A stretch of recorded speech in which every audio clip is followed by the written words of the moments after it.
Welcome to 1850 Main Street, a place where friends get together and talk about their country and hope for a brighter future.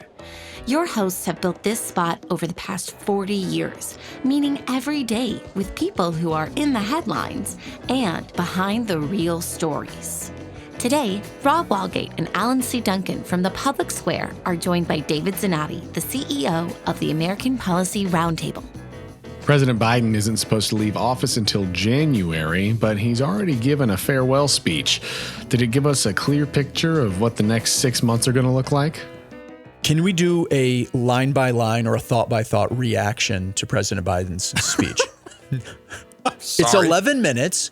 We can. I mean, we have to. I don't even want to talk about the speech. Yeah, okay. What do you want to talk about? No, I'm sorry, but now I'm curious as to why you think the speech is interesting. I mean, I going to tell you what I think, but well, it was interesting because I watched it. I was curious, like everybody else, to see what he was going to say, to see what he looked like, how he would deliver it. Are his eyes really that blue? Wow. Okay. Are you going to try to drag us into more conspiracy theories now? Really? I mean, he looked beautifully clear-eyed. That's very nice. And he right. I mean, he looks stunning. My wife said the same thing. Boy, but he really knows how to dress, and he really does. He looked. Well, Caleb thought his suit looked like it was from Kohl's, so I don't know. Okay, hey, I thought he looked great. I'm not picking on.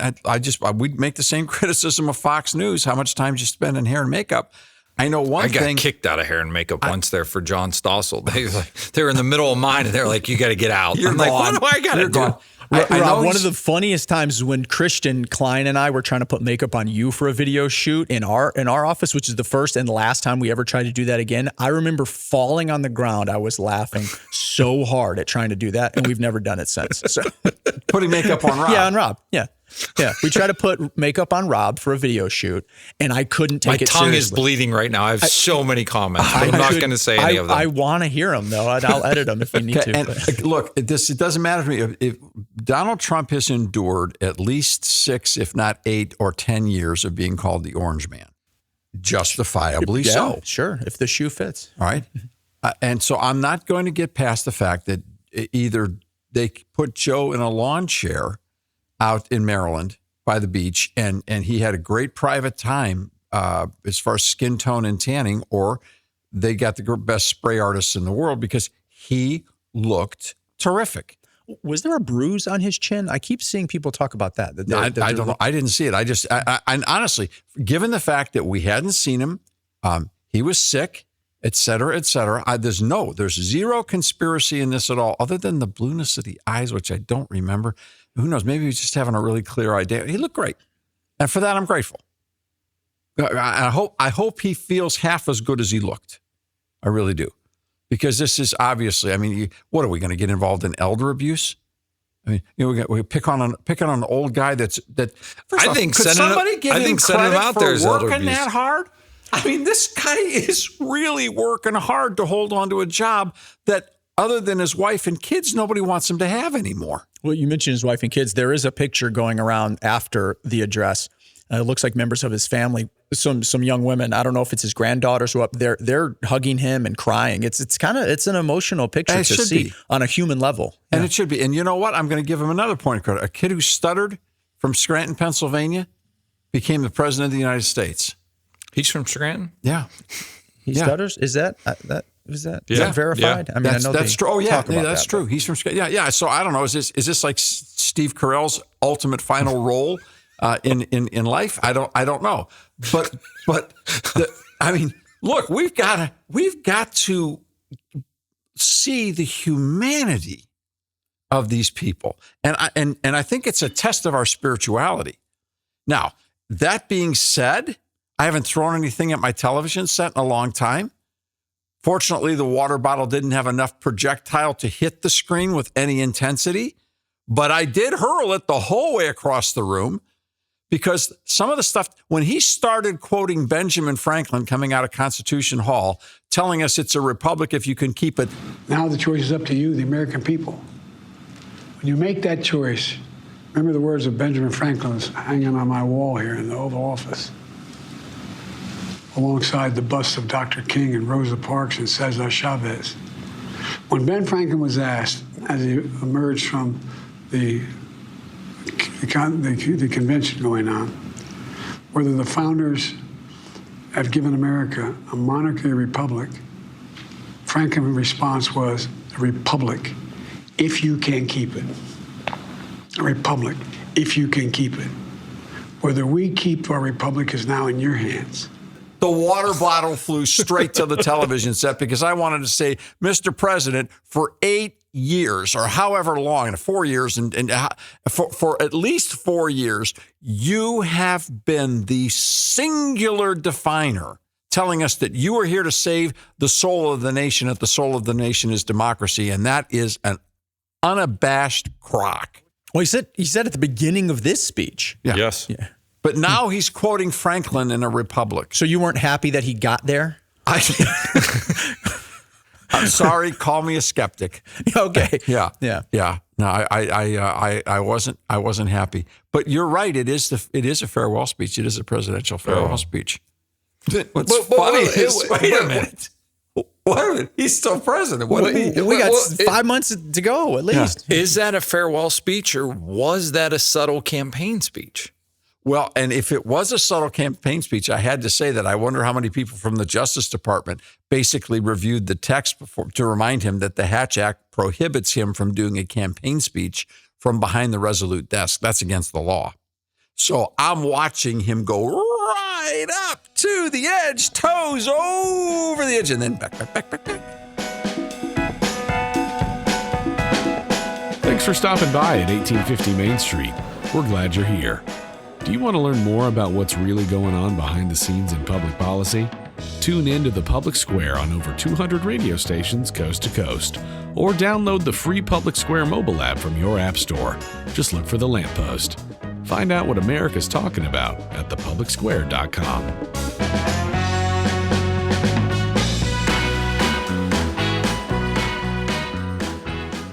Well, you may have thrown something at your TV. I had a 9-year-old sitting on my lap watching this on the couch, and I uttered some very loud profanities at the television at a certain point, for which I had to apologize. In front of God and all these witnesses. Yeah, I had to apologize to the kids. You're going to get a letter from Franklin Graham. I am. Well, see, I'm admitting it was we wrong. Almost got Rob on a spit take right there. I'll tell you what. Lost it. Oh, wait! Don't step on it. Go, Alan. What were you going to say? Well, no, the dog got scared. The people came in from other rooms of the house. What's he yelling your about? Son speed dialed your father and said, Dad, I gotta tell you. Yes, he does do that, by the way. He does do that You kind of got thing. narked out by your own kids? When President Biden said that he's the first president in a century to be able to look at the American people and say that we are not in any wars. Oh, yeah. That got me. I'm the first president in this century to report to the American people that the United States is not at war anywhere in the world. We'll keep rallying a coalition of proud nations to stop Putin from taking over Ukraine and doing more damage. We'll keep NATO stronger, and I'll make it more powerful and more united than any time in all of our history. I'll keep doing the same for our allies in the Pacific. You know, when I came to office, the conventional wisdom was that China would inevitably surpass the United States. That's not the case anymore. And I'm going to keep working to end the war in Gaza, bring home all the hostages, and bring peace and security to the Middle East and end this war. I couldn't believe he said it with a straight face. I couldn't believe lightning didn't come out of the heavens to strike the Resolute desk. I mean, think about the disastrous removal of our troops from Afghanistan. Think about the billions in Ukraine, which it's yes, but it's reality. It's reality. We're fighting a proxy war. And the bloody Israel-Palestine conflict that rages right now, all of this... where we have hostages that have been taken. And all this precipitated by what some would say weak leadership from the Oval Office. And while he's speaking, the Chinese and the Russians are invading Alaskan airspace. And the Palestinian protesters in the very city are desecrating a Christopher Columbus Memorial fountain with graffiti that's not even good that says Hamas is coming. and pouring maggots on the table where Benjamin Netanyahu and his team were going to be meeting that day. Like, that was happening in the city. So to say we're not in any wars, you're teetering on the brink of World War III. It's insanity. They are. You really did watch this speech, didn't you? Unfortunately, yes. Yeah. I called Dave as soon as the speech ended because RJ and I listened to it in the car. And how did it sound on without looking at the president? How did he sound? He stuttered his words a few times, and like, I don't want to say you're like rooting him on, but I find myself rooting him on, much like you watch one of your children in the church play in 3rd or 4th grade. Yeah, where you don't want him slurring his words. You don't want. I mean, you're just like, oh, you can do it. But when he said that, Alan, I had the same thought. I thought the only reason that we have these things happening in the Middle East and in Ukraine is because the weakness of the United States, or the perceived weakness of the United States from those countries. And I'll say it goes past the White House. It goes beyond the White House. Sure. I mean, who are we supposed to be afraid of? If I'm on the other side, am I going to be afraid of Nancy Pelosi and Chuck Schumer and this group of people that are just in endless war? I mean, all due respect to Speaker Johnson, I mean, he doesn't exactly strike the pose of this is what I should be worried about. And again, that's just physicality. He's probably a tiger. But the point is, when all you have is a Congress that is just battling to maintain control over their power base, these are people who are so focused in internal conflict. The Civil War is in the Congress. That's where the Civil War is. So why not fly your planes right up to the edge in Alaska? But the Chinese and the Russians doing it together? Does anybody even know that happened? Yeah. I mean, I thought that was a clickbait when I first saw it online. I thought, you got to be kidding me. There it was. Oh, I'm sure it was a coincidence that they would do it together while the president was speaking. Did you also notice, though, in the is it NORAD that puts that out? Yeah. Puts out the memo, NORAD. I just know NORAD tracks Santa, so I wasn't sure they tracked Russian planes as well. But and Steve Carell works for Space Force, listen, so it's all coming back to Franklin Scranton. Graham letter to Alan, and you saying Steve Carell after the conversation I had with my brother and Uncle Jerm this week on the Office episode. We'll get into that later. But anyway, I found it interesting that I don't want to take a shot at our brethren from the north, but the Canadian planes were there to help as well in Alaska. Now my tongue is bleeding. I'm like, oh, okay. What are they? Yeah. Okay. So, Alan, thank you for bringing us through the speech. I think this was supposed to be an exceptional moment of history. And I'm sure it'll be excerpted in clips on what the year 2024 was about, what the presidential election was about. I don't know. Maybe I've become calloused and I need a letter from Franklin Graham too, which, by the way, we'd be delighted to get and would be happy to respond to. We've had him on the program before. Yeah, so, we've actually had him on this program and think very highly of him. And we're probably going to be talking about his father in the upcoming episode on Christmas in America on the Public Square. From 1973. And what I'd like to be able to talk about even more is the fact that the statue of his dad is now at Statuary Hall. And so I wonder if when those Hamas protesters were in the Capitol, if they happened because they came in as visitors, then organized their protest. So what did they do? Did they come in wearing regular clothes and took all that stuff off and put on all their protest clothes? But I wonder if they got to Statuary Hall and if they were able to walk past the statue of Billy Graham, pointing to the scriptures that are on that statue. But that is a brand new statue in Statuary Hall, brought in from North Carolina, from the people of North Carolina. They wanted to replace the one everybody gets two, each state gets two, and they removed one and they put Billy Graham there. And the ceremony was remarkable. It's available online. Franklin Graham, of course, was so humble and kind and speaking for his family. Mike Johnson was brilliant. Speaker Johnson was really brilliant in that regard. But I wonder if the Hamas people got to see Billy Graham when they went to the Capitol. I know I can't wait next time I get back. I want to go see that statue. So this was supposed to be a highly memorable speech. It just seemed to me that I've forgotten everything I heard because it's the whole thing has become such a clown show. I did know it would seem like all the things that the president said he accomplished in 3.5 years. I in my mind, I had a qualification for every one of them. And that's kind. I mean, you could call them downright lies. But then he told us what he was going to try to accomplish in the next 5 months. Yeah. Over the next 6 months, I'll be focused on doing my job as president. That means I'll continue to lower costs for hardworking families, grow our economy. I'll keep defending our personal freedoms and our civil rights, from the right to vote to the right to choose. I'll keep calling out hate and extremism. Make it clear there is no place in America for political violence or any violence ever, period. I'm going to keep speaking out to protect our kids from gun violence, our planet from climate crisis that is the existential threat. And I will keep fighting for my cancer moonshot so we can end cancer as we know it, because we can do it. I'm going to call for Supreme Court reform, because this is critical to our democracy, Supreme Court reform. You know, I will keep working to ensure America remains strong and secure and the leader of the free world.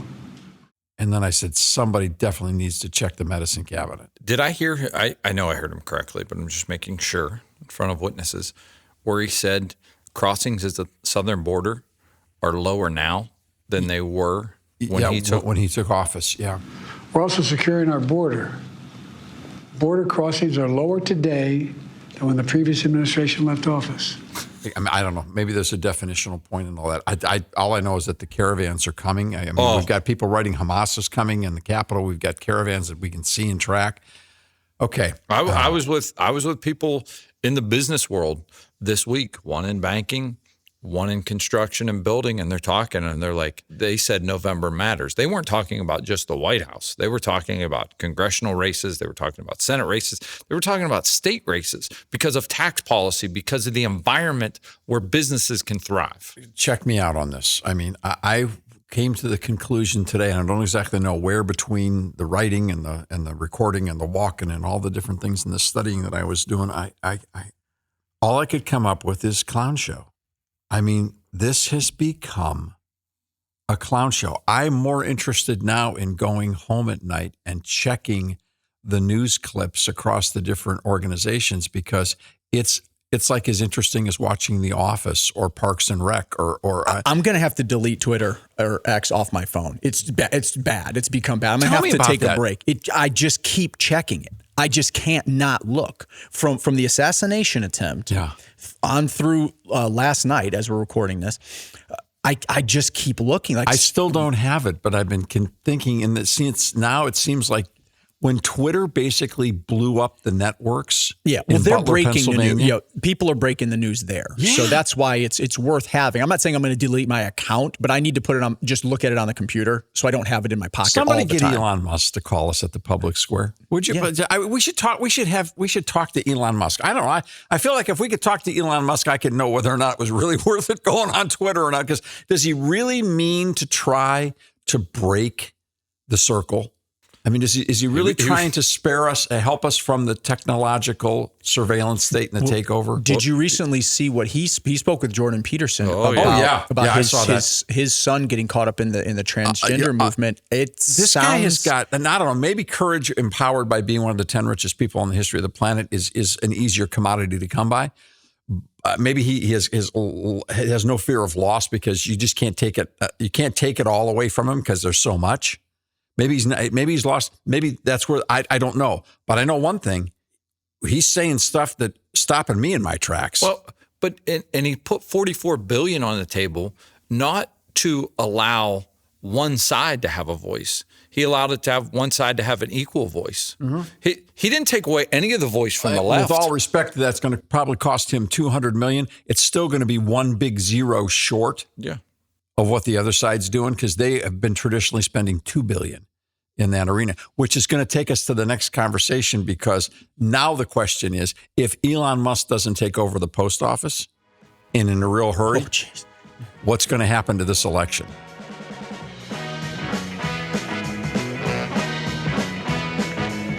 The conversations are just getting started. To get connected, check out 1850mainstreet.com. We don't data mine anyone or sell your information. Subscribe today so you don't miss a single conversation. We'll see you next time here at 1850 Main Street.